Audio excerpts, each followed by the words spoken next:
أعوذ بالله من الشيطان الرجيم بسم الله الرحمن الرحيم رب اشرح لي أعوذ بالله من الشيطان الرجيم بسم الله الرحمن الرحيم رب اشرح لي صدري ويسر لي أمري واحلل عقدة من لساني يفقه قولي رب زدني علما رب زدني علما رب زدنی علما۔ امید ہے آپ سب لوگ اپنی اپنی رسپانسبلٹیز جو ہیں وہ بہترین انداز سے ادا کر رہے ہوگے۔ آج ہمارا جو ہے نا سورۃ حدید کا آخری لیکچر ہے۔ نیکسٹ انشاءاللہ ہم سوچتے ہیں کہ ہم نے کون سا جو ہے نا وہ سیشن رکھنا ہے اور کون سی صورتیں اور کون سا پورشن جو ہے اسے ڈسکس کرنا ہے۔ وہ شام تک انشاءاللہ آپ کو انفارمیشن پہنچ جائے گی۔ تو آخری سبق ہے، سنیے گا۔ اللہ تعالیٰ فرماتے ہیں آیت نمبر 26 سے ہم نے پڑھنا، 25 تک ہم کل پڑھ چکے ہیں۔ وَلَقَدْ أَرْسَلْنَا نُوحًا، اور یقیناً ہم نے بھیجا جناب نوح علیہ الصلوۃ والسلام کو، و ابراہیم، اور ابراہیم علیہ الصلوۃ والسلام کو، وجعلنا، اور ہم نے بنا دی، فی ذریتہما، ان دونوں کی اولاد میں، النبوۃ، نبوت، والکتابہ، اور کتاب، فمنہم، پس ان میں سے تو کچھ، مہتدد، ہدایت یافتہ ہیں، وکثیر منہم فاسقون، اکثر ان میں سے نافرمان ہیں۔ اس آیت مبارکہ میں اللہ تعالیٰ نے جناب نوح علیہ الصلوۃ والسلام کا اور جناب ابراہیم علیہ الصلوۃ والسلام کا اسپیشلی نام ذکر کیا ہے۔ آپ کو پتہ ہے کہ جناب نوح اور جناب ابراہیم کی بڑی فضیلت ہے۔ یہ دونوں وہ انبیاء ہیں، وہ پیغمبر ہیں کہ ان کی اولاد سے آگے اللہ تعالیٰ نے انبیاء کا سلسلہ قائم و دائم رکھا۔ جناب آدم سے جناب نوح تک کا کیا عرصہ ہے ہمیں معلوم نہیں ہے، لیکن جناب نوح علیہ الصلوۃ والسلام اور جناب آدم کے درمیان کتنے انبیاء ہیں یہ بھی ہمیں نہیں پتہ، لیکن یہ چیز ہمیں پتہ ہے کہ نوح علیہ الصلوۃ والسلام کے بعد جو آگے سلسلہ چلا ہے نبوت کا، وہ نوح علیہ الصلوۃ والسلام کی اولاد میں ہی چلا ہے۔ پھر وہ ابراہیم، نوح سے ابراہیم تک انبیاء کا ایک طویل سلسلہ ہے، ٹھیک ہے، مختلف انبیاء آتے رہے، لیکن جب ابراہیم علیہ السلام کا دور آیا تو ابراہیم علیہ السلام کی اولاد سے اللہ تعالیٰ نے پھر انبیاء کے سلسلے کو مبعوث کیا، دو لڑیوں میں تقسیم کیا۔ ایک لڑی سے جناب اسحاق، جناب یعقوب، جناب یوسف، آگے جاتے جاتے موسیٰ، اسی طریقے سے دوسری طرف جو ہے وہ آخر میں جا کے جناب عیسیٰ، یہ جناب اسحاق علیہ السلام کی لڑی سے، اور دوسری جانب جو ہے وہ جناب اسماعیل علیہ السلام کی لڑی سے آخری پیغمبر جناب محمد رسول اللہ صلی اللہ علیہ وسلم کو مبعوث کیا۔ تو یہ ہے جناب نوح اور جناب ابراہیم علیہ السلام کی بڑی شان اور فوقیت اور عظمت کہ اللہ تعالیٰ نے ان کی اولاد میں پھر پیغمبروں کا سلسلہ جو ہے وہ مبعوث کیا ہے۔ یہی بات اللہ تعالیٰ فرماتے ہیں کہ وجعلنا فی ذریتہم النبوہ، کہ ہم نے نبوت جو ہے وہ ان کی اولاد میں منتقل کر دی، والکتاب، اور کتاب، نبوت کے ساتھ کتاب ایک بڑی اہم چیز ہے کہ اکثر انبیاء کو کتابیں بھی ملتی رہی، صحیفے بھی ملتے رہے۔ ہمیں یہ بات بھی معلوم ہے کہ ہمیں انبیاء تمام کے تمام کے بارے میں ہمیں معلومات نہیں ہے۔ اللہ تعالیٰ نے جس بات کو امت محمدیہ کے لیے حکمت جانا، پتہ تھا اللہ تعالیٰ کو یہ بات جو ہے وہ ان کے لیے بہتر ہے، ان انبیاء کے ذکر اور ان انبیاء کے تذکروں کو ہمارے سامنے رکھ دیا، جن سے ہمیں سیکھنے کو بہت کچھ ملتا ہے، ٹھیک ہے۔ اور جن انبیاء کا تذکرہ اللہ تعالیٰ نے نہیں رکھا اس میں بھی اللہ تعالیٰ کی کوئی حکمت ہے۔ تو ہمیں تمام انبیاء کا چونکہ علم نہیں ہے تو ہمیں اس وجہ سے یہ پتہ ہے کہ صرف تورات، زبور اور انجیل کی بکس ہیں، ٹھیک ہے۔ لیکن اب اگر دیکھتے ہیں آپ جو کتاب مقدس کو بائبل کہتے ہیں، اس کے اندر بھی اگر آپ دیکھتے ہیں تو اس میں بھی ڈیفرنٹ قسم کی کتابیں جو ہیں اور صحیفے موجود ہیں۔ تو یہاں پہ یہ بات سمجھ آتی ہے کہ انبیاء کے ساتھ اللہ تعالیٰ نے صحیفوں کا سلسلہ، جیسے ابراہیم علیہ السلام کے بارے میں آتا ہے صحف ابراہیم و موسیٰ، ابراہیم کے صحیفے، موسیٰ کے صحیفے، اسی طریقے سے مطلب پتہ لگتا ہے کہ انبیاء کے اندر صحیفے بھی جو اللہ تعالیٰ دیتا رہا ہے۔ صحیفے مطلب ایک شارٹ بک کہہ رہے ہیں آپ اس کو، یا ایک جس کو ہم کتابچہ کہتے ہیں۔ فمنہم محتد، اور ہوا اس طرح کہ جناب نوح علیہ السلام کی قوم میں بھی، یعنی ان کی اولاد میں بھی، اور ابراہیم کی اولاد میں بھی، ایسا نہیں ہے کہ تمام کے تمام لوگ ہی جو ہیں وہ نیک لوگ گزرے ہیں، نہیں، کچھ ایسے تھے جو ہدایت یافتہ تھے، صحیح راستے پر تھے، وہ کثیر منہم فاسقون، اور اکثر ان میں سے نافرمان بھی رہے ہیں۔ ساتھ ہی اللہ تعالیٰ فرماتے ہیں ثم قفینا، پھر اللہ تعالیٰ نے پے در پہ بھیجے۔ یہ قفینہ کا جو لفظ ہے ہم عمومی طور پہ اسی سے لفظ آتا ہے، قف کہتے ہیں آگے آگے، مطلب ایک چیز جو ہے نا وہ آ رہی ہے، آگے آ رہی ہے، بار بار چیز آ رہی ہے، تو ایک چیز کا بار بار آنا، پے در پے کا مطلب یہ ہوتا ہے. تو جس طریقے سے یہ شعراء حضرات ایک ٹرم یوز کرتے ہیں، اردو کے اندر بھی یوز ہوتی ہے قافیہ، ٹھیک ہے، کہ جب وہ قافیہ بار بار آتا ہے تو اس سے ایک ریدم پیدا ہوتا ہے شعر کے اندر. تو یہ ثم قفینا، پھر ہم پے در پہ بھیجے ہم نے، علی آثارہم، ان کے آثار پر، یعنی انبیاء کے جو ہے وہ آثار پہ، ایک نبی کے بعد دوسرا نبی، دوسرے نبی کے بعد تیسرا نبی، تیسرے نبی کے بعد چوتھا نبی. تو اس طریقے سے انبیاء کا ایک سلسلہ اللہ تعالیٰ نے مبعوث کیا. وقفینا، اور اللہ تعالیٰ کہتے ہیں ہم نے بھیجے عیسیٰ ابن مریم، عیسیٰ ابن مریم جو ہے ان کو ہم نے بھیجا. عیسیٰ ابن مریم کو اسپیشلی اللہ تعالیٰ نے یہاں پہ ذکر کیا چونکہ یہ سیکنڈ لاسٹ پیغمبر ہیں، یعنی کہ جہاں پہ اسحاق علیہ السلام کی لڑی سے آ کے آخری پیغمبر جو بنتے ہیں وہ جناب عیسیٰ علیہ السلام ہیں، اور پھر جو اسماعیل علیہ السلام کی جو لڑی سے جو پیغمبر ہیں وہ اینڈ میں، اور پوری امت، پوری جو ہے نا وہ مخلوق میں آخری پیغمبر بنتے ہیں وہ اللہ کے وسلم ہے. تو جو جناب اسحاق کی لڑی سے آخر میں پیغمبر ہے، یعنی اللہ کے وسلم سے پہلے جو وہ جناب عیسیٰ ابن مریم ہے، ان کا اسپیشلی اللہ تعالیٰ نے ذکر کیا. وآتیناہ الانجیل، اور اللہ تعالیٰ فرماتے ہیں کہ جناب عیسیٰ ابن مریم جو ہیں ان کو اللہ تعالیٰ نے انجیل یعنی کتاب عطا کی، انجیل جس کا نام ہے. اور ساتھ فرمایا کہ وجعلنا، یہ جو کتاب تھی نا انجیل، یہ کتاب احکامات کی کتاب نہیں تھی کہ آپ کہیں کہ جس طریقے سے ہم نے اب سورۃ نور کا پیچھے مطالعہ کیا، اور سورۃ نور میں شروع میں یہ بات آتی ہے کہ سورۃ انزلناہا وفرضناہا وانزلنا فیہا آیات بینات، یہ والی بات آتی ہے نا کہ ہم نے فرض کر دیا اس کی چیزوں کو، احکامات کو ڈسکس کیا اس کے اندر اللہ تعالیٰ نے. تو وہ ایسا نہیں ہے کہ وہ احکامات پہ بیس کر رہی تھی انجیل، وہ ایسا نہیں تھا.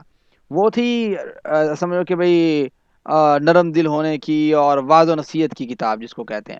وجعلنا، اور اللہ تعالیٰ فرماتے ہیں ہم نے ڈال دیا، چونکہ وہ وعظ و نصیحت کی کتاب تھی، ہم نے اس کتاب کے ذریعے، نبی کے ذریعے، وجعلنا فی قلوب الذین، ان لوگوں کے دلوں میں، اتبعوہ، جنہوں نے پیروی کی اس کتاب کی، اس نبی کی، رأفتاً، شفقت ڈال دی ہم نے، ٹھیک ہے، ورحمہ، اور ہم نے رحمت ڈال دی. دیکھیں رأفہ اور رحمت میں تھوڑا سا فرق ہے. ہوتا پتہ کیا ہے؟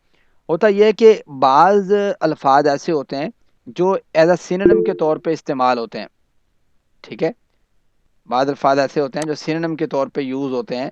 تو یہ رأفہ اور رحمہ یہ ان الفاظ میں شامل ہیں، ٹھیک ہے، جیسے اللہ تعالیٰ کے بارے میں آتا ہے نا رؤوف الرحیم، یہ وہی والے اس ٹائپ کے الفاظ. لیکن جب اس میں قانون یہ ہے کہ جب یہ وہ دو الفاظ جو آپس میں سینونیم کے طور پہ عمومی طور پہ یوز ہو جاتے ہیں، وہ جب اکٹھے آ جائیں تو اس میں کوئی نہ کوئی فرق ضرور ہوتا ہے. اور اگر وہ الگ الگ آتے ہیں تو ایک دوسرے کے معنی میں بھی استعمال ہو جاتے ہیں بعض اوقات. تو اب رأفہ میں اور رحمہ میں تھوڑا سا فرق ضرور ہونا چاہیے. تو رأفہ یہ ہے کہ وہ رحمت جو کسی سے تکلیف یا نقصان دور کرنے سے تعلق رکھتی ہے نا، یعنی کہ آپ کے دل میں ایک جو ہے نا کسی کے بارے میں جو ہے نا وہ شفقت پیدا ہو جائے کہ یار یہ جو ہے نا یہ ٹھیک نہیں ہے، اس کو یہ چیز ضرورت ہے، اس کو یہ چیز ضرورت ہے، یہ ہے رأفت. اور رحمہ یہ ہوتی ہے کہ آپ تدبیر کرنے لگ جاتے ہیں کہ میں کس طریقے سے اس کی اس تکلیف کو دور کر سکتا ہوں، ٹھیک ہے، میں کیا اس کی ہیلپ آؤٹ کر سکتا ہوں. تو یہ دونوں چیزوں میں اتنا کو فرق مفسرین اکرام نے کیا ہے. تو یہ ہے، اللہ تعالیٰ کہتے ہیں کہ یہ جو لوگ تھے جنہوں نے اتباع کی جناب عیسیٰ ابن مریم کی، اور جنہوں نے انجیل کی اتباع کی، انجیل کے اوپر ایمان لے کے آئے، تو ان کے دل میں اللہ تعالیٰ نے رأفہ اور رحمہ پیدا کر دیا. ورہبانیت، اور انہوں نے کیا کیا، دور گزرتا گیا نا جناب عیسیٰ علیہ السلام جب جو ہے نا وہ دنیا سے رخصت ہوئے، تو ایک دور آیا. اس وقت یہ لوگ جو تھے، کچھ لوگ جو جناب عیسیٰ کے انصار تھے، ساتھی تھے، یہ لوگ تو بڑے مطلب تھے پختہ ایمان والے، لیکن یہ ان کے اوپر بھی جو ہے نا وہ آزمائش آئی، اور ان کو بھی جو ہے نا وہ سمجھے کہ آزمائش کا سامنا کرنا پڑا، بڑی مشکل سے ان کے ایمان بچائے انہوں نے. اس طریقے سے ٹائم گزرتا گیا، وقت گزرتا گیا. ایک وقت آیا کہ بھئی اب تو وہ لوگ جو ہے نا وہ نام نہیں لینے دیتے تھے کہ بھئی یہ، چونکہ یہود تو ان کے خلاف تھے نا، حالانکہ یہ یہود کی جانب بھی تو پیغمبر بنا کے بھیجے گئے تھے جناب عیسیٰ ابن مریم، تو انہی کے پیغمبر ہیں. ورہبانیت، اور رہبانیت جو ہے وہ انہوں نے کیا کیا، ابتدعوہا، انہوں نے ایجاد کر لیا اسے، ما کتبناہا علیہم، اللہ تعالیٰ نے یہ رہبانیت جو ہے وہ ان پہ کوئی فرض نہیں کی تھی، الا ابتغاء رضوان اللہ، ان کا یہ مقصد تھا کہ شاید ہم اس کے ذریعے اللہ تعالیٰ کی جو ہے وہ خوشنودگی چاہ لیں گے، یا خوشنودگی ہمیں مل جائے گی. یہ پڑھ رہے تھے کہ ورہبانیت، اور رہبانیت جو ہے یعنی ترک دنیا. رہبانیت اصل میں نا لفظ ہے رہب سے، رہب کہتے ہیں بہت زیادہ خوف کھانے والا، راہب، ٹھیک ہے. ابتدعوها انہوں نے ایجاد کر لیا اسے، ما کتبناها نہیں فرض کیا تھا ہم نے اسے، علیہم ان پر، الا ابتغاء رضوان اللہ مگر حاصل کرنے کے لیے اللہ کی خوشنودگی۔ تو میں یہ بات بتانا چاہ رہا تھا کہ رہبانیت کہتے ہیں کہ بہت زیادہ خوف جو ہے وہ اپنے دل میں بٹھا لینا کہ میں نے جو ہے نا پتہ نہیں اب دنیا کو ترک کر دینا گویا۔ آپ جانتے ہوں گے شدت خوف سے کوئی شخص کہے کہ میں نے جو ہے نا وہ نکاح نہیں کرنا، میں بیوی بچے ہوں گے میری بعد میں رکاوٹ پیدا کریں گے۔ اچھا جی، کوئی بندہ کہے جی میں نے جو ہے نا وہ علیحدگی اختیار کر لینی ہے، کھانے پینا نہیں ہے میں نے، ٹھیک ہے، میں نے جدید جو بھی دنیا کے امور ہے میں نے سر انجام نہیں دینے، میں یہاں سے نکل جاتا ہوں، کہیں آبادی سے نکل کے کہیں اور رہ لیتا ہوں، ٹھیک ہے، یہ ساری صورتحال رہبانیت میں آتی ہے۔ تو اب ہوا اس طرح کہ جو عیسائی لوگ تھے نا، یہ ابتدا میں پہلے آزمائش کا شکار تھے یہود کی جانب سے، پھر وقت گزرتا گیا، پھر اور آزمائش کا شکار ہوتے گئے، ایون قتل بھی ہوتے رہے، سب کچھ ہوتا رہا۔ آپ کو پتہ ہے جناب عیسیٰ کے پیچھے بھی تو پڑے ہوئے تھے نا۔ پھر ایک وقت آیا کہ ان کو مطلب رہنے نہیں دیے، تو انہوں نے کہا کہ بھی ہم تو پھر یہاں سے نکلتے ہیں آبادیوں سے باہر، وہاں جا کے عبادت کریں گے۔ تو یہ ان کا مقصد تھا کہ ہم جو ہے نا وہ اللہ کی خوشنودگی چاہنے کے لیے یہ کام کرتے ہیں کہ یہیں سے نکل کے ہم جا کے عبادتیں کرتے ہیں، جا کے چھپ کے غاروں میں۔ یہ رہبانیت کہتے ہیں کہ آپ دنیا کو ترک کر کے جو ہے نا وہ نکل جائیں۔ تو اللہ تعالیٰ فرماتے ہیں کہ یہ جو رہبانیت ہے ہم نے ان کو حکم تھوڑا دیا تھا کہ بھائی یہ آپ رہبانیت کو اختیار کرو، فما رعوها حق رعایتها۔ اب چلو بالفرض انہوں نے رہبانیت کو اختیار کیا، تو رہبانیت کو اختیار انہوں نے جس خیال سے کیا تھا، جو ان کو خیال رکھنا چاہیے تھا، وہ انہوں نے خیال بھی نہیں کیا۔ اب سوال یہ پیدا ہوتا ہے کہ بھی کیا خیال نہیں کیا انہوں نے؟ تو خیال انہوں نے یہ نہیں کیا کہ بھئی رہبانیت کو آپ نے اختیار کیا، آپ نے کہا جی میں نے نکاح نہیں کرنا، میں نے فلاں نہیں کرنا، میں نے یہ نہیں کرنا، میں نے وہ نہیں کرنا۔ اب یہ ہے انسان کے کہ یہ نیچر کے خلاف کیا ہے، فطرت کے خلاف کیا ہے۔ اب اس کا نقصان کیا ہوا؟ اس کا نقصان یہ ہوا کہ آج بھی جو یہ جو راہب ہے نا، یہ جو عیسائیوں کے راہب ہیں اور یہ عیسائیوں کے جو ہے نا وہ پادری ہیں اور یہ سارا کچھ ہے، ان کی آج بھی اخبارات میں اور میڈیا کے اوپر جو ہے نا وہ بہت ساری جو ہے نا وہ نیوز بھی پہنچتی رہتی ہیں کہ کس طریقے سے یہ گناہ کا شکار ہوتے ہیں اور کس طریقے سے بچوں کو مارا جاتا ہے اور تہہ خانوں میں قبریں بنا دی جاتی ہیں اور یہ ساری چیزیں۔ تو یہ چونکہ وہ نیچر کے خلاف گئے، فطرت کے خلاف گئے، تو جو شخص فطرت کے خلاف جاتا ہے وہ کبھی کامیاب نہیں ہوتا۔ اور اللہ تعالیٰ قرآن کریم میں کہتے ہیں فطرت اللہ التی فطر الناس جمیعا، کہ یہ جو اسلام ہے نا، یہ تو اللہ تعالیٰ نے، یہ تو دین فطرت ہے، بات سمجھتے ہیں؟ یہ تو آپ کو اس کام سے نہیں روکتا کہ بھی آپ جو ہے نا وہ نکاح نہ کریں، آپ فلاں نہ کریں۔ جیسے وہ کچھ صحابہ ہے نا، انہوں نے اللہ کے وسلم سے پوچھا کہ اللہ کے وسلم یہ، بلکہ آ کے نا امہات المومنین بیویوں کے گھروں میں آئے اور پوچھا کہ اللہ کے وسلم کی عبادت کے متعلق آپ بتائیں۔ یہ بخاری کی حدیث ہے، صحیح البخاری کی حدیث نمبر 5063۔ تو انہوں نے کہا اللہ کے رسول کے جو مطلب بیویوں سے پوچھا کہ آپ بتائیں کہ اللہ کے وسلم کیا کرتے ہیں مطلب پورا دن؟ تو بیویوں نے بتایا اللہ کے وسلم یہ کرتے ہیں یہ کرتے ہیں، جو صاف ستھری بات تھی وہ سارا کچھ انہوں نے بتا دیا۔ تو انہوں نے اس چیز کو کم سمجھا اور کہنے لگا کہ بھئی کہاں نبی کریم صلی اللہ علیہ وسلم اور کہاں ہم، اللہ کے وسلم کو تو مطلب اللہ تعالیٰ نے اگلے پچھلے سارے گناہ معاف کر دیے ہیں، لیکن پھر بھی اگر اتنی محنت کرتے ہیں تو پھر ہمیں تو پھر بہت زیادہ کرنی چاہیے محنت، اور بہت کرنا چاہیے ہمیں۔ تو انہوں نے کہا جی، ایک شخص نے کہا کہ میں آئندہ سے جو ہے نا وہ مطلب میں نکاح ہی نہیں کروں گا، ایک نے یہ کہہ دیا۔ دوسرے نے کہا میں تو ہمیشہ رات بھر نماز ہی پڑھتا رہوں گا۔ تیسرے نے کہا میں تو ہمیشہ روزے رکھوں گا، میں نے تو افطار ہی نہیں کرنا، ٹھیک ہے، یعنی کہ یہ کہ میں روزہ رکھوں گا صبح کو شام کو افطار، صبح کو رکھوں گا شام کو افطار، یعنی جس کو کہتے ہیں نا سالانہ روزہ، وہ والا۔ تو اللہ کے رسول صلی اللہ علیہ وسلم کو ان کی اس بات کا علم ہوا، تو نبی کریم صلی اللہ علیہ وسلم نے ان کو بلایا اور ان سے پوچھا کہ بھائی انتم الذین قلتم کذا و کذا، کہ بھائی تم یہ باتیں جو ہیں وہ کرتے رہے ہو، کہا ہے آپ لوگوں نے، اما واللہ، اللہ کی قسم، انی لاخشاکم للہ و اتقاکم لہ، دیکھو میں تم سب سے زیادہ اللہ تعالیٰ سے ڈرتا ہوں اور اللہ تعالیٰ کا تقوی اختیار کرتا ہوں، لاکنی اصوم و افطر، لیکن میں روزہ رکھتا بھی ہوں، روزہ چھوڑتا بھی ہوں، وہ اسلی و ارقد، میں نماز رات کو پڑھتا بھی ہوں اور میں رات کو اپنے جسم کا جو حق ہے یعنی سوتا بھی ہوں، وہ اتزوج النساء، میں نے اپنی بیویاں بھی رکھی ہوئی ہیں، یعنی میں نے شادی بھی نہیں کی ہوئی ہے، نکاح بھی کیا ہوا ہے، فمن رغب عن سنتی فلیس منی، جو میری سنت سے بے رغبتی اختیار کرے وہ ہم میں سے نہیں ہے۔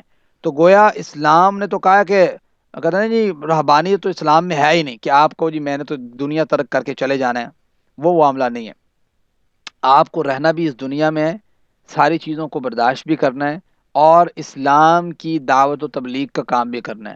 چونکہ آپ کو پتہ ہے رہبانیت کی وجہ سے جو کام یہ جو ہے نا پھیلا ہے رہبانیت کی وجہ سے عیسائیوں میں، کہ عیسائیوں میں رہبانیت جب پھیلی نا، اب ہوا یہ کہ دوسرا طبقہ تھا، دنیا دار طبقہ، وہ بالکل ہی جو ہے نا وہ اپوزٹ تھا، وہ کام کرتا. تو یہ رہبانیت والے جو لوگ تھے، ان کے ساتھ اٹیچڈ جو لوگ تھے، وہ ایک مطلب اس نگاہ سے دیکھتے تھے کہ بھائی یہ کون ہے، ان کو کیا پتا دین کا اور کیا حساب ہوتا ہے. تو یہ ساری چیزیں جو ہے نا وہ غلط فہمیاں پھیلتی گئی، اور پھر ان کی اپنی جو جو ہے نا وہ گناہ کے ارتکابات جو ہیں، وہ یہی ایک رستہ جو ہے نا رہبانیت کا کسی نہ کسی انداز میں مسلمانوں کے اندر بھی رائج ہوا کسی دور کے اندر. اور وہ اس کو ہم عمومی طور پہ تصوف سے یا اس ٹائپ کے نام سے بعض اوقات جانتے ہیں. اس میں بھی یہی معاملہ ہوتا ہے کہ وہ کیا ہوتا ہے، کہتا ہے جی اب آپ نے جو ہے نا وہ، کیونکہ اللہ تعالیٰ نے تو قرآن کریم میں کہا ہے کہ بھائی آپ نے ایسے عبادت کرنی ہے جیسے اللہ تعالیٰ آپ اللہ تعالیٰ کو دیکھ رہے ہیں. اگر آپ یہ گمان نہیں کر سکتے کہ آپ اللہ تعالیٰ کو دیکھ رہے ہیں، تو آپ یہ گمان کریں کہ اللہ تعالیٰ آپ کو دیکھ رہا ہے. یہ تو سوچیں نا. تو یہ ہے اصل تصور اسلام کا. اور تصوف میں اور اس ٹائپ کی چیزوں میں جو بزرگ اور اس طرح کا سارا سسٹم کریٹ کرتے ہیں، اس میں یہ ہوتا ہے کہ بھی آپ نے یہ چیز جو ہے کیا دیکھنی ہے کہ بھئی آپ جو ہے نا وہ فوکس کیا کرنا ہے کہ بھئی اللہ تعالیٰ آپ کو دیکھ رہا ہے. بلکہ وہ فوکس کرتے ہیں کہ آپ دیکھیں گے آپ کچھ شیخ دیکھ رہے ہیں، یعنی شیخ صاحب جو ہیں آپ کے بڑے جو ہیں وہ آپ کو دیکھ رہے ہیں، اور آپ انہیں فوکس کرنا ہے، فلاں کرنا ہے، ان کے اوپر نظر رکھنی ہے، ایسے کرنا ہے. گویا ایک ڈائیورجن پوائنٹ آ جاتا ہے کہ بھئی آپ اس طرف دیکھو. پھر ہوتا یہ ہے کہ اب جو یہ تصوف والا معاملہ، اس میں یہ ہوتا ہے کہ وہ دنیا سے بے رغبتی بالکل، یعنی کئی دفعہ نکاح نہیں کرنا، اور بس رات رات عبادت ہو رہی ہے، چلا لگا ہوا ہے، ٹھیک ہے، اور جبے کبے بنائے ہوئے ہیں، مقبرے کے اوپر جو ہے نا وہ سسٹم کیا ہوا ہے، اور وہاں پہ جو ہے نا وہ ہر طرح کا جو ہے نا لائٹنگ لگی ہوئی ہے، اور بندے جو ہے نا بیٹھے ہوئے ہیں، اور اللہ اللہ اور اس ٹائپ کی سزائیں لگ رہی ہیں. اور ان کو دنیا سے کوئی جو ہے نا وہ خبر نہیں ہے، اور دنیا جو مرضی کری جائے، ٹھیک ہے. یعنی دنیا میں آپ رہ کے کام کرو نا، اگر ایک دنیا میں آپ رہتے ہیں، آپ رہ کے کام کرو، تو وہ پھر جو اس کا آؤٹ پٹ ریزلٹ آتا ہے وہ یہ ہوتا ہے کہ لوگوں پہ ایفیکٹ پڑتا ہے، لوگ اس کو سیکھتے ہیں، ٹھیک ہے. سیکھتے کیا ہے؟ وہاں پہ نفاذ اسلام ہوتا ہے. اب اللہ کے وسلم کی ایک حدیث ہے، میں آپ کو سناتا ہوں، جس حدیث میں اللہ کے وسلم ہے کہ دیکھو بھائی، یہ جو رہبانیت ہے یہ اسلام میں نہیں ہے. اسلام میں رہبانیت کیا ہے؟ اسلام میں رہبانیت یہ ہے کہ جہاد فی سبیل اللہ. اسلام ہر امت کا، جیسے وہ حدیث مبارک ہے کہ ہر امت کی جو ہے نا وہ ایک رہبانیت ہے، اور میری امت کی رہبانیت جہاد فی سبیل اللہ ہے. یعنی بعض لوگ کیا کرتے ہیں، اپنے آپ کو خود تکلیف دینا اس کو سمجھتے ہیں کہ یہ جو ہے نا وہ دین ہے، ٹھیک ہے. بعض لوگ دنیا کو ترک کر دیتے ہیں، سمجھتے ہیں دین ہے. بعض لوگ جو ہیں وہ جو ہے نا پوری پوری رات جو ہے وہ جاگتے ہیں، سمجھتے ہیں دین ہے.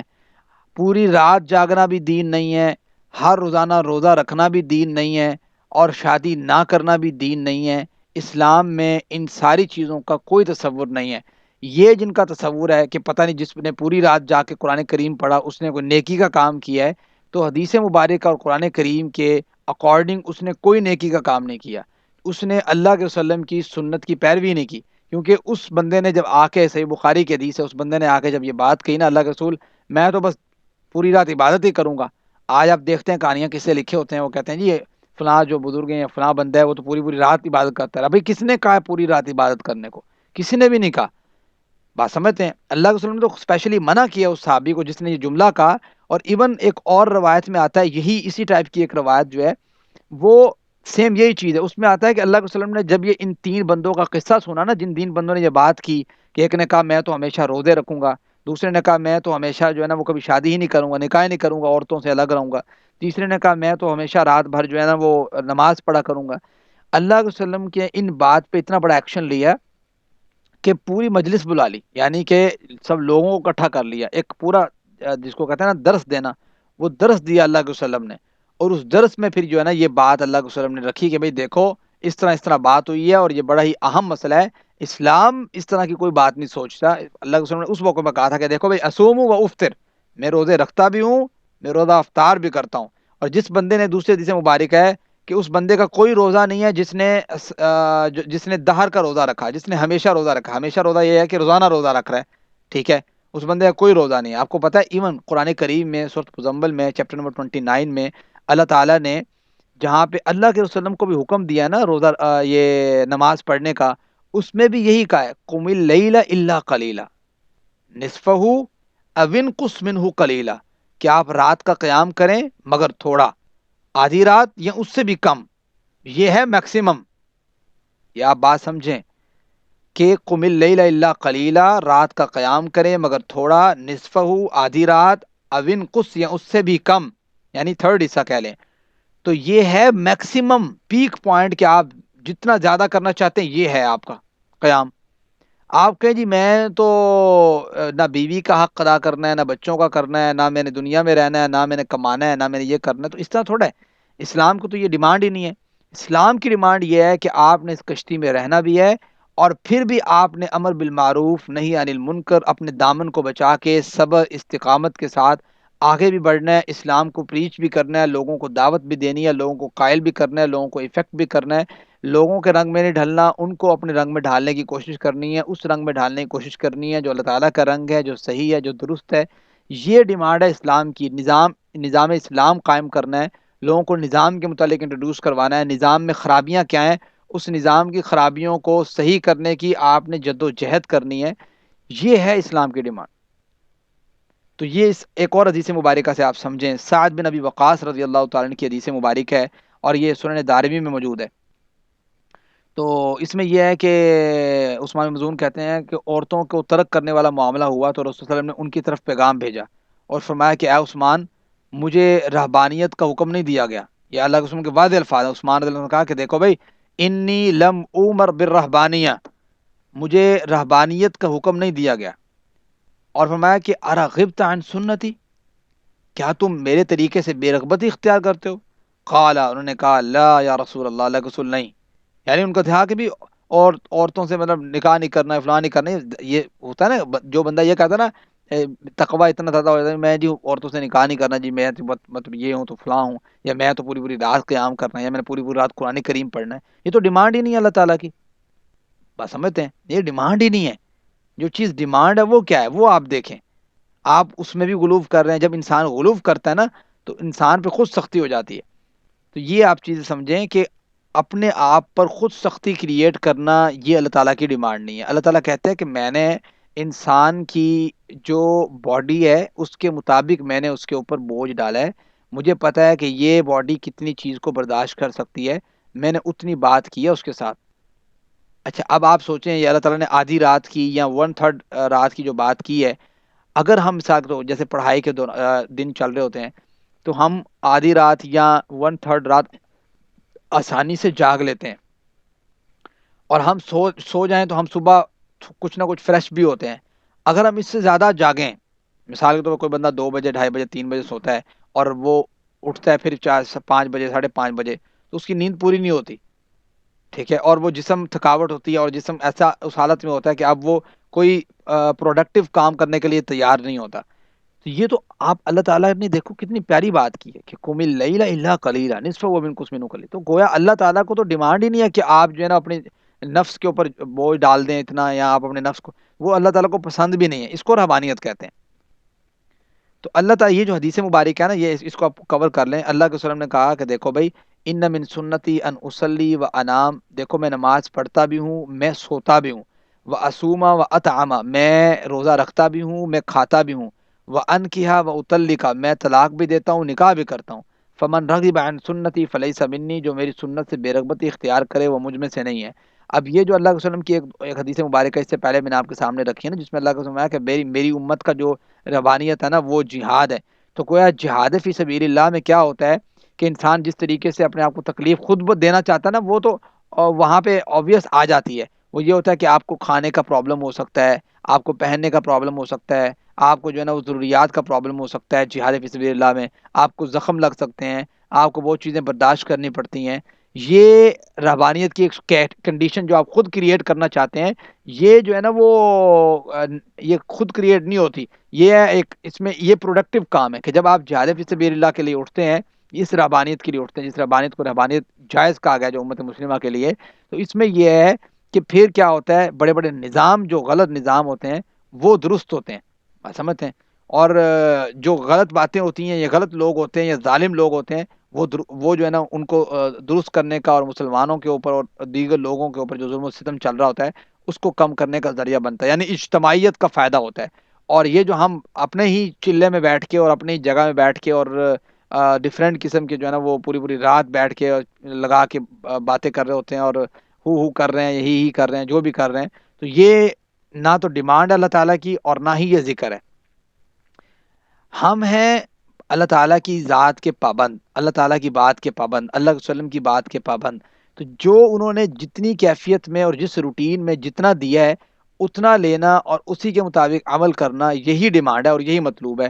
نہ تو ہم زیادہ کر سکتے ہیں، اگر ہم زیادہ کرتے ہیں تب بھی گناہ گار ہیں. کیوں بھائی؟ وہ جو تین صحابی تھے انہوں نے کیا کیا تھا؟ ان کی غلطی کیا تھی؟ ان کی غلطی یہی تھی، انہوں نے کہا جی ہم نے تو روزہ رکھنا ہے ہمیشہ. تو اللہ کو سمجھا کہ دیکھو بھائی، اسوم و افطر، میں روزہ رکھتا بھی ہوں، میں افطار بھی کرتا ہوں، ایسے روزہ نہیں بھی رکھتا. تو جس بندے نے ہمیشہ کا روزہ رکھا اس کا کوئی روزہ نہیں ہے. یہ صاف اور واضح جملے تھے اللہ کے وسلم کے ان کو. تو گویا یہ بات سمجھ آئی کہ آپ اپنی طرف سے ایکسٹرا بھی نہیں ہو سکتے کہ آپ کو جی میں بڑھ چڑھ اور بڑھ جاؤں، ایسا بھی نہیں ہے. جتنا بتایا اتنا، اور کم بھی نہیں کر سکتے. آپ کم نہیں کر سکتے، فرائض میں کمی نہیں کر سکتے. ایک بندے نے، آپ کو پتا ہے فجر کی 2 رکھتے ہیں، آپ کو جی آج میرا دل کر رہا ہے چلو میں جو ہے نا وہ 1 پڑھ لوں، تو آپ کی ہو جائے گی نماز؟ نہیں ہوگی. جو چیز فرائض میں ہے وہ آپ کم بھی نہیں کر سکتے. یعنی ایک اسپیسیفک کنڈیشن ہے کہ منیمم اتنا اور میکسیمم اتنا، اس میں سے میکسیمم سے اوپر بھی نہیں جانا اور منیمم سے نیچے بھی نہیں جانا. یہ ہے درمیان میں اعتدال رکھنا. ٹھیک ہے؟ جب جب موقع ملے تو میکسیمائز تک پہنچنا، جب جب موقع ملے آپ کو کوئی مصروفیت ہو گئی ہے تو تھوڑا سا نیچے آ گئے آپ.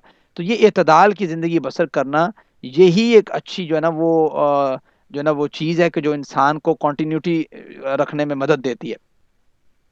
تو آئی تھنک آپ کو یہ رہبانیت کے متعلق میرے خیال سے اچھے طریقے سے جو ہے نا کچھ نہ کچھ باتیں آپ کو سمجھ آ چکی ہوں گی. رہبانیت سے ریلیٹڈ کسی کا کوئی کویشچن ہے آپ میں سے؟ آئی تھنک آپ کو اس کے بارے میں کچھ نہ کچھ سمجھ آ چکا ہوگا. آگے پڑھتے ہیں. اللہ تعالیٰ فرماتے ہیں کہ یہ جو رہبانیت تھی نا، یہ انہوں نے خود ایجاد کر لی تھی. اللہ تعالیٰ نے ان کے اوپر کوئی فرض نہیں کی تھی، لیکن ان کا ایجاد کرنے کا جو مقصد تھا وہ تھا کہ چلو ہم اس سے اللہ تعالیٰ کی خوشنودی چاہتے ہیں. مقصد تو یہی ہوتا ہے. شیطان ڈال دیتا ہے، اور شیطان کا آخری حربہ ہی یہ ہے. وہ کیا کرتا ہے کہ جو بندہ صحیح راستے پہ آ جاتا ہے اس کو رہبانیت میں ڈال دیتا ہے. اب جب رہبانیت میں ڈالتا ہے تو وہ بندہ obvious بات ہے پروڈکٹیو نہیں رہتا، اس سے لوگوں کو فائدہ نہیں ہوتا. ٹھیک ہے؟ اس سے اجتماعیت کا فائدہ نہیں ہوتا. ورضوان اللہ. ٹھیک ہے؟ اور اللہ کی خوشنودگی چاہنے کے لیے انہوں نے کیا. فما رعوها حق رعایتہ. اچھا، جس طریقے سے چلو ٹھیک ہے رہبانیت کو انہوں نے اختیار کی. چلو ایک بندے نے کہا جی میں نے نکاح نہیں کرنا.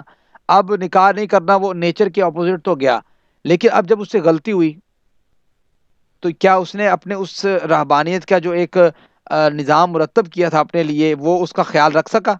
حق کا رعایت، یہ جیسے اس کا خیال رکھنے کا حق تھا، نہیں رکھ سکا. تو پھر کیوں اس نے اس طرح کا اپنے اوپر جو ہے نا وہ ظلم کیا؟ تو اللہ تعالیٰ یہی بات فرماتے ہیں. فآتینا الذین، فرمایا کہ دیا ہم نے الذین ان لوگوں کو، آمنوا جو ایمان لے کے آئے، منہم ان میں سے، اجرہم ان کا اجر، وکثیر منہم فاسقون اکثر ان میں سے جو تھے وہ فاسق تھے. آگے اللہ تعالیٰ فرماتے ہیں یا ایھا الذین آمنوا، اے ایمان والو، اتقوا اللہ، اللہ تعالیٰ سے ڈرو، اللہ تعالیٰ کا تقوی اختیار کرو. ٹھیک ہے؟ آمنو سے 2 لوگ مراد لیے ہیں. بعد نے کہا یہاں سے اہل کتاب مراد ہیں، یہود و نصارہ سے کہا جا رہا ہے کہ بھئی اے ایمان والو، یعنی کہ جو پہلے ایمان لے کے آئے تھے اس کے اوپر تورات پہ یا انجیل پہ، ان سے کہا جا رہا ہے کہ بھئی اتقوا اللہ، اللہ تعالیٰ سے ڈرو. وہ آمنوا برسولہ، اور اس رسول پر ایمان لے کے. ایک یہ معنی کیا ہے. دوسرا یہ معنی کیا کہ جو صحابہ ہیں ان سے یہ بات مخاطب ہے کہ بھئی ایمان لے کے، اور جیسے ایمان لانے کا حق ہے جیسے قرآن کریم کی دوسری آیات ہیں. تو اللہ تعالیٰ فرماتے ہیں یؤتکم کفلین. دیکھو اللہ تعالیٰ نے امت محمدیہ پہ بڑے احسانات کیے ہیں. فرمایا کہ یؤتکم، وہ تمہیں دے گا، کفلین 2 حصے، من رحمتی، اپنی رحمت میں سے. یعنی اللہ تعالیٰ نے دگنا دے گا تمہیں اپنی رحمت سے. اور اللہ کے وسلم کا وہ فرمان میں آپ کے سامنے رکھتا ہوں، پھر آپ اس فرمان کی تناظر میں جو ہے نا اس حدیث مبارکہ کو دیکھو. بڑی پیاری حدیث مبارک ہے جس میں اللہ کے فرمایا کہ ثلاثۃ، یہ بخاری کی حدیث ہے، صحیح بخاری کی 97 نمبر. فرمایا کہ ثلاثۃ لہم اجران، 3 قسم کے لوگ ایسے ہیں جن کے لیے دگنا اجر ہے. نمبر 1، ایک وہ اہل کتاب جو پہلے اپنے نبی پر ایمان لایا اور پھر اللہ کے رسول صلی اللہ علیہ وسلم پر ایمان لے کے آئے. اس بندے کے لیے اللہ تعالیٰ نے دگنا اجر رکھا ہوا ہے اپنے ہاں. اور دوسری بات فرمائی کہ دوسرا وہ بندہ کہ جو جو ہے نا وہ ایک وہ غلام ہے. ٹھیک ہے؟ یعنی خود وہ غلام ہے کسی کا، لیکن وہ اللہ کا حق بھی ادا کرتا ہے اور اپنے مالک جو ہے اس کا حق بھی ادا کرتا ہے، صحیح معنوں میں انصاف کے ساتھ، بڑا ہی جو ہے نا اعتدال کے ساتھ رہتا ہے. اس کے لیے بھی اللہ تعالیٰ نے دگنا اجر رکھا ہوا ہے. اور تیسرا فرمایا کہ وہ آدمی جس کے پاس ایک لونڈی تھی، اس نے اس کی جو ہے نا وہ اسے صحبت کرتا تھا، اس نے اس سے ادب سکھایا، اچھا ادب سکھایا، اسے تعلیم دی، سارا معاملہ کیا اس کا پڑھانے کا معاملہ. پھر اسے آزاد کر دیا، آزاد کر کے اس سے نکاح کر لیا، ٹھیک ہے، اس بندے کے لیے بھی دگنا اجر ہے کہ اس نے، چونکہ اور میں نے آپ سے بات کی تھی کہ یہ جو لونڈیاں ہوتی تھیں یا غلام ہوتے تھے، ان کو لوگ پڑھانے کا اور یہ ان کو تربیت دینے کا کوئی رسم و رواج نہیں تھا، بس یہ تھا کہ بھائی نوکر بنا کے کام کرواؤ، ٹھیک ہے۔ لیکن اللہ کے وسلم نے گویا اس حدیث مبارکہ سے ان کو یہ وعدہ کروایا کہ دیکھو بھائی، ان کو پڑھانا، سکھانا، لکھانا اور تربیت دینا، اور پھر ان کو آزاد کر کے نکاح کر لینا، یہ اللہ تعالیٰ کو بڑی چیز پسند ہے کہ آپ ان کو آزاد کر کے نکاح کرتے ہو۔ ایون obvious بات ہے کہ جب آپ نکاح کرتے ہو ان سے، تو پھر جو آپ کو حق مہر ہے وہ بھی آپ کو ادا کرنا ہے، پھر آپ کو ایز اے بیوی اس کے ساتھ جو ہے نا وہ رہنا ہے، پھر آپ کا جو وراثت کا حصہ ہے وہ بھی اس کو ملنا ہے، اولاد ہے تو جو ہے نا وہ 1/8 مل رہا ہے اس کو، نہیں ہے تو 1/4 مل رہا ہے، تو یہ سارا ایک پورا سسٹم اللہ تعالیٰ نے کریٹ کیا ہوا ہے۔ تو گویا اللہ تعالیٰ نے اس چیز کو پروموٹ کیا اور اس کے لیے کہا کہ اس ایسے بندے کے لیے بھی 2 حصے ہیں۔ تو یہ 3 قسم کے لوگ بیان کیے، لیکن امت محمدیہ کے کیا کہنے بھائی، اللہ تعالیٰ نے تو کمال جو ہے نا وہ سمجھو کہ امت محمدیہ کے لیے تو اللہ تعالیٰ نے بڑے ہی پیکیجز رکھے ہوئے ہیں۔ اللہ کے وسلم کا ایک فرمان ہے، میں آپ کو سناتا ہوں، اور وہ فرمان سن کے ہر اہل ایمان کا دل جو ہے وہ بڑا خوش ہو جاتا ہے اس معاملے میں کہ اللہ تعالیٰ نے کتنی ہی فوقیت دی ہے امت محمدیہ کو۔ فرمایا کہ دیکھو کہ اللہ تعالیٰ نے اپنے فضل سے نا تم ہماری امت جو ہے ان کو دوہرا اجر عطا کیا ہے۔ وہ کس طریقے سے؟ نبی کریم صلی اللہ علیہ وسلم نے اس چیز کو نا ایک مثال سے واضح کیا ہے۔ اب وہ مثال سنیے گا، یہ مثال جو صحیح بخاری میں موجود ہے۔ اللہ کے رسول نے کہا دیکھو بھائی، مثلکم ومثل اہل الکتابین کمثل رجل استاجر اجراء، کہ میری اور تمہاری مثال جو ہے وہ ایسے ہے، بلکہ میری اور اہل کتاب جو ہیں ان کی مثال ایسے ہے، یعنی تمہاری مثال اور دونوں اہل کتاب کی مثال، سوری، تمہاری مثال اور دونوں اہل کتاب کی مثال، یعنی جن کو تورات دی گئی اور انجیل دی گئی، ان کی مثال ایسے ہے کہ جیسے ایک آدمی کو نا کسی نے مزدوری پہ، اجرت پہ رکھ لیا، تو اس نے کہا کہ ہاں بھی کون ہے جو میرے لیے صبح سے لے کے نصف نہار تک ایک قرات پر کام کرے، نصف نہار یعنی آدھے دن تک، زور تک کہہ لیں آپ عمومی طور پہ۔ تو اس نے سوال کیا کہ بھی کون ہے میرے لیے جو ہے نا وہ کام کرے، یعنی مزدوری کروانی ہے ایک بندے نے کہا چلو میرے لیے کون مزدوری کرے گا، بھی وہ کون ہے جو میرے لیے مزدوری کرے یا کام کرے صبح سے لے کے، یعنی صبح سے لے کے نصف النہار آدھے دن تک، ایک قرات دوں گا اس کو میں۔ تو یہود نے کام کیا، اللہ کا سمجھا کہ یہود نے کام کیا۔ پھر اس نے کہا کہ کون ہے جو میرے لیے نصف النہار یعنی آدھے دن سے لے کے، یعنی زور سے لے کے عصر تک ایک قرات پر کام کرے۔ تو نصارہ نے کہا، یعنی عیسائیوں نے کہا کہ بھائی ہم کرتے ہیں، تو انہوں نے کام کیا۔ اسی طریقے سے پھر اس نے کہا کہ میرے لیے عصر سے سورج غروب ہونے تک کون کام کرے گا، میں اسے 2 قرات دوں گا۔ یعنی ایک بندے نے صبح سے لے کے ظہر تک کام کیا، اللہ تعالیٰ اس کو 1 قرات اجر دے رہے ہیں۔ دوسرے بندے نے ظہر سے لے کے عصر تک کام کیا، اللہ تعالیٰ اسے 1 قرات اجر دے رہے ہیں۔ تیسرے بندے نے عصر سے لے کے سورج غروب ہونے تک یعنی مغرب تک کام کیا، اللہ تعالیٰ اس کو 2 قرات دے رہے ہیں، اور فرمایا یہ تیسرا جو بندہ ہے نا یہ امت محمدیہ ہے، ٹھیک ہے۔ یعنی یہود و نصارہ نے اس بات پہ ناراض ہوئے، انہوں نے کہا کہ یہ کیا بات ہوئی، ہم نے بھی اتنا کام کیا، ہمیں اجرت کم ملی ہے۔ تو اللہ کے رسول صلی اللہ علیہ وسلم نے ایک مطلب انداز سے بات بتائی کہ دیکھو کیا تمہارے حق میں کوئی کمی آئی ہے، تمہارے حق میں تمہیں 1 قرات ملنا تھا، اس میں کوئی کمی کی اللہ تعالیٰ نے؟ نہیں کمی کی۔ تو یہ اللہ تعالیٰ کا فضل ہے، اللہ تعالیٰ جسے چاہتا ہے عطا کر دیتا ہے۔ تو گویا یہ امت محمدیہ کا فضل ہے کہ آپ کو پتہ ہے ہمارے لیے پیکیجز بہت ہیں، پیکیج اس لحاظ سے کہ ہم عمل تھوڑا کرتے ہیں لیکن ہمیں اس کا رسپانس اور جواب اور اس کا ثواب جو ہے نا وہ بہت زیادہ ملتا ہے۔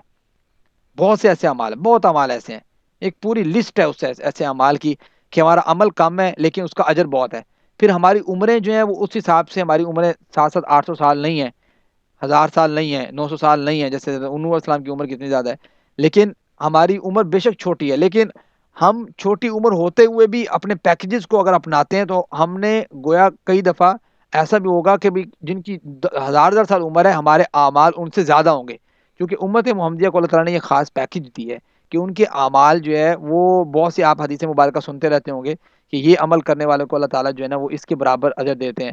اچھا، یہاں پہ ایک بڑی مسٹیک ہوتی ہے، وہ مسٹیک یہ ہوتی ہے کہ سوشل میڈیا کے اوپر نا ایسے ہی غلط جو ہے نا وہ رپورٹنگ ہو رہی ہوتی ہے اور سینڈ ہو رہی ہوتی ہے چیزیں، اس میں کوئی ریفرنس نہیں دیا ہوتا، نہ کوئی جو ہے نا وہ حدیث مبارکہ کا ریفرنس، نہ کوئی آیت مبارکہ کا ریفرنس دیا ہوتا ہے، ایسے کسی نے لکھا ہوتا ہے کہ سنی سنائی بات، اور لگتا ہے کہ سنی سنائی بات کو آگے شیئر کرنا آدمی کے جھوٹا ہونے کے لیے یہی بات کافی ہے، بات سمجھتے ہیں؟ اس وجہ سے کوشش کرنا ہے کہ میکسیمم حد تک آپ پہلے اس کو ریسرچ کریں، دیکھیں کہ یہ جو حدیث مبارک ہے یہ حدیث ہے بھی یا نہیں ہے۔ تو لوگوں نے اپنی طرف سے بنایا ہوتا ہے، پھر نیچے لکھا ہوتا ہے کہ یہ جو شیئر نہیں کرتا اور اس سے کوئی چیز چھین لی جاتی ہے، جو شیئر کرے گا اس کو کوئی چیز عنایت کر دی جائے گی، ٹھیک ہے، اس میں جو ہے نا وہ 24 گھنٹے میں کوئی خوشی آ جائے گی، ایسی باتیں لکھی ہوتی ہیں، تو وہ بڑی عجیب عجیب قریب کے بات۔ اور جو شیئر نہیں کرے گا تو اس پہ جو ہے نا وہ اس کا فلاں ہو جائے گا، نقصان ہو جائے گا، اس ٹائپ سے جتنی بھی باتیں ہیں یہ کوئی جو ہے نا پائے ثبوت تک نہیں پہنچتی، اور اس میں جتنی بھی ہم تک جو باتیں پہنچتی ہیں ان میں کوئی بھی حدیث نہیں ہوتی اس ٹائپ کی جس میں لکھا ہوتا ہے کنٹینٹ نیچے۔ تو یہ چیز بڑی سمجھنے والی ہے۔ تو یہ جو بات اللہ تعالیٰ نے کی ہے نا کہ یؤتکم کفلین، اللہ تعالیٰ دوہرا اجر دے گا اپنی رحمت سے، یہ اللہ تعالیٰ کی بہت بڑی رحمت ہے امت محمدیہ پہ۔